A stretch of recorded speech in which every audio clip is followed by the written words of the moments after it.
All right, y'all, get on in here. The lies, the gaslighting. I have never seen anything like this, but this is an important part to this story. So as you guys get in here, make sure you hit that like button, subscribe to the channel, turn the notification bell on, send this out everywhere, particularly to the young, new people who are welcoming into the channel, to the Second Amendment, to the freedom, to the patriotism, to the turning point of our country.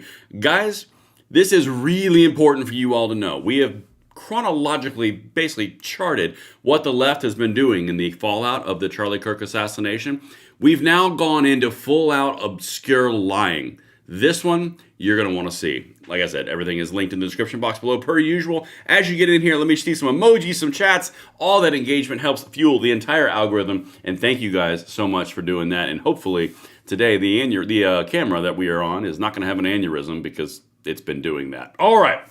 So let's get in here. Loving the emojis, the chats. Everyone is here. Amazing. If you guys want to follow along, if you want to get engaged directly with the fight, you can follow me on X at Braden LOA, where I'm always posting this stuff. I've been very active recently for the greater cause and purpose because, guys, we're going to win this thing. We're going to take our country back from the psychosis that we've seen in the past 10 years, but particularly focused in the last 7 days in the assassination.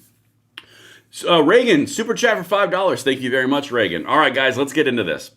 First of all, as you're filtering in here, this is the breaking news, which we're going to cover tomorrow because the left is losing their collective minds about Jimmy Kimmel Live getting off air indefinitely after he basically lied directly to the American public about Charlie Kirk's assassin's affiliations.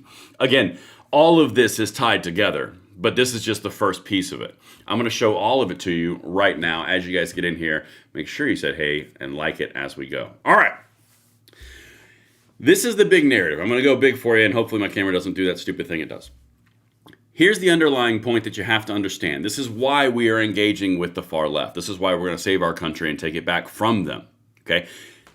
They have to go down a certain road. And I've kind of chronologically pathed it for you as we've gone. So the first thing that they did was they said he's not going to be a martyr. He's insignificant. Everyone's so happy that he's been killed politically. And then when that didn't work, and we're up to 54,000 different turning point inquiries across the entire nation, that became a bit of a problem because now all of a sudden people cared. So we're going to blow that one right out the window.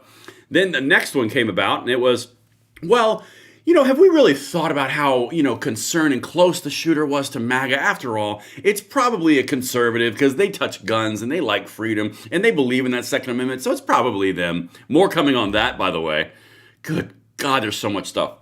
Then it transitioned into, well, we don't have all the facts when it was very clear that it was directly related to Antifa and it was directly related to the far left, progressive, trans, violent group. Yeah, when all those things started coming out and you couldn't lie anymore, well, then it became, but do we really want to be? It's both sides. It's both sides. We're all so guilty of it.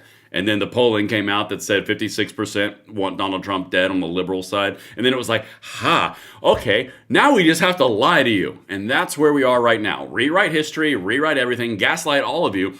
They are doing this directly to your face. And let's get into this because I saved the very best right off the gate. Listen to this. MSNBC, apparently, all the love on the internet isn't against, no one is celebrating Charlie Kirk. They're looking at you in the face and they're saying that no one on the left is celebrating this man's death. Pause for dramatic effect. Let's get it. MSNBC, send this out everywhere. All right, let's get it. I think if you look across media generally, you have seen a lot of people trying to grapple with Charlie Kirk's legacy and what that is as a right-wing agitator and as a provocateur and as, a strategist and the most important GOP figure besides Donald Trump, arguably ever. And so, or right now. And so there's a lot of grappling to do, but to suggest that the internet is cheering for this is just the opposite, total opposite of what's actually happening. It is. What? Total opposite. Okay, as a guy who has been covering this on the internet, along with an employee, Katie, with her channel called Stone Second Sense, check it out. We have been documenting the entire thing the whole time of the left completely and insanely celebrating. Dancing, destroying murals, destroying candles, protesting candlelight vigils, interrupting memorial services with Free Palestine, spelled with an I, not an E. I mean, what?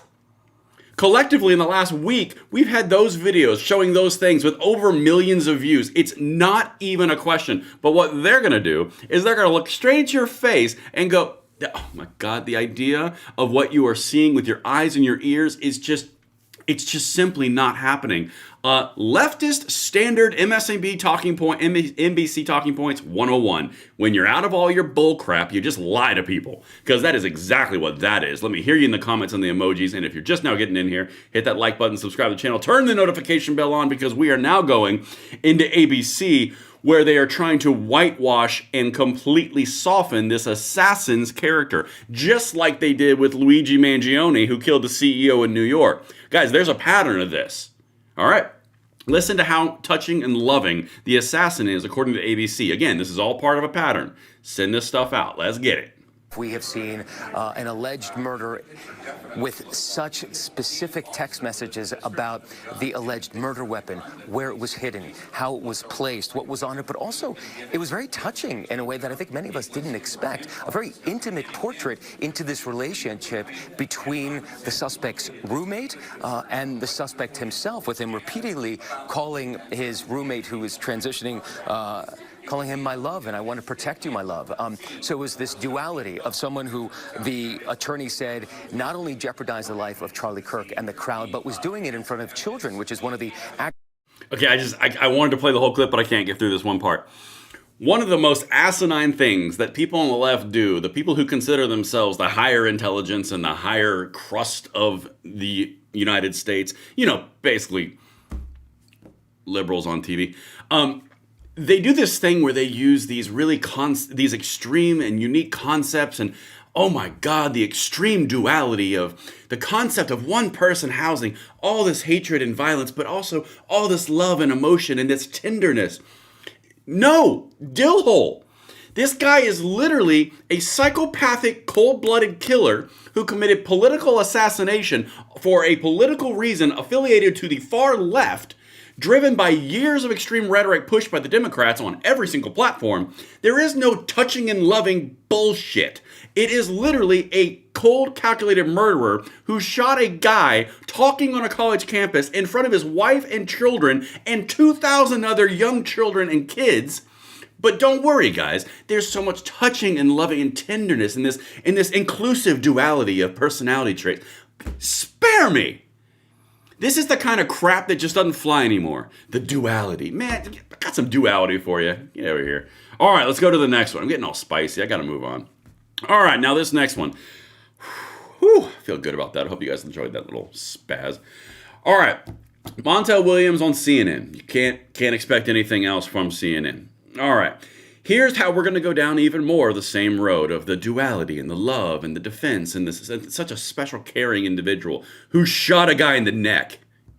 Okay, come on, CNN. Let's get another D-list actor washout. But hear it?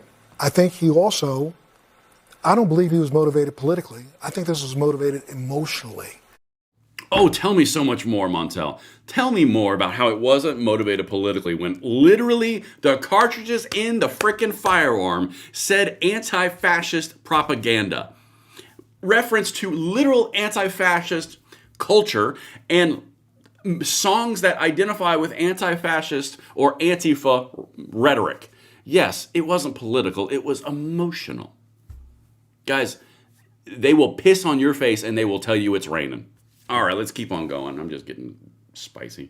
I think this was a emotionally stunted person who literally, when I say it this way, just hear me, tried to defend his significant other, not trying to defend some ideology. But although I do think there's clearly an ideological difference. That's why I played about what the... So keep in mind what's happening right now. I don't think that it was a defense of an ideology. I think it was a defense of his transgender lover.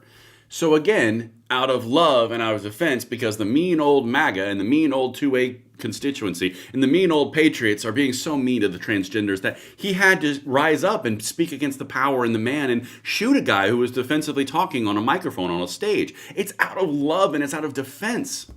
Do you see this?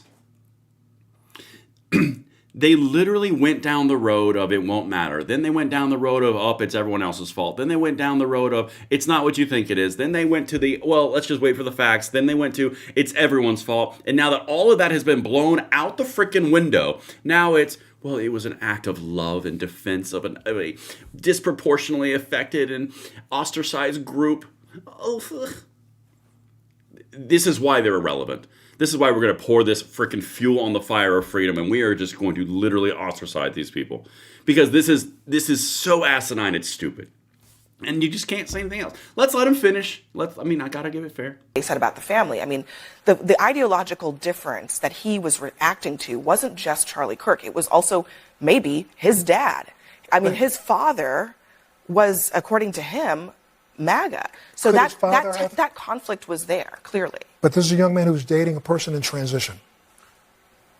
And I'm a conservative father, and I could hear it. I think he... Man, that is some grade A commentary over there on CNN. Well, he's a MAGA father. Again, all of it is about obfuscating the responsibility of anything that they hold dear because it impacts their thing they care the most about. Leftist power and control. That is literally the whole thing. I got one more thing for you. Hopefully I won't get as spicy. Because now, MSNBC on the other side. First clip was MSNBC saying no one was celebrating online. Your eyes are lying to you again. The second one was ABC saying it's a loving and emotional tender moment. The duality. And then the third one is Montel Williams, who is like dug up from a fossilized Stone Age relevancy. And now we're going to go with MSNBC saying there's no facts or anything. This is all yesterday. Okay, again, I got so much content we have to get to. Oh my God. All right, let's... Yeah. Haven't seen yet, though, and which hasn't been released, is a real clear-cut ideology behind this. It looks like it may be leaning towards, perhaps something related to, gay community or trans community, but I mean, there's nothing necessarily here. He talks about his father being more pro-Trump, but is that because he's reacting to the assassination of Charlie Kirk, or is he acting out against his father's affiliation with MAGA world? So I don't think we see a real clear-cut ideology here. That's enough. I can't. We don't see a clear-cut ideology tie-in here. Guys, they're so desperate to get the heat off of them because it's so obvious what you and I all know. We can all see with our own little eyeballs. The mask was ripped down and the monster is scaring the crap out of the entire population of the United States. That they have to now just lie straight to your face. I mean, lie straight to your freaking face. There's not really any ideological ties literally said by the governor, the FBI, the president, the executive branch, the director of the FBI, the evidence itself. All of it is tied directly to the left-wing extremist Antifa-tied groups with more details coming out soon. This whole narrative, we don't really know anything, is a bunch of bullshit. We all know it.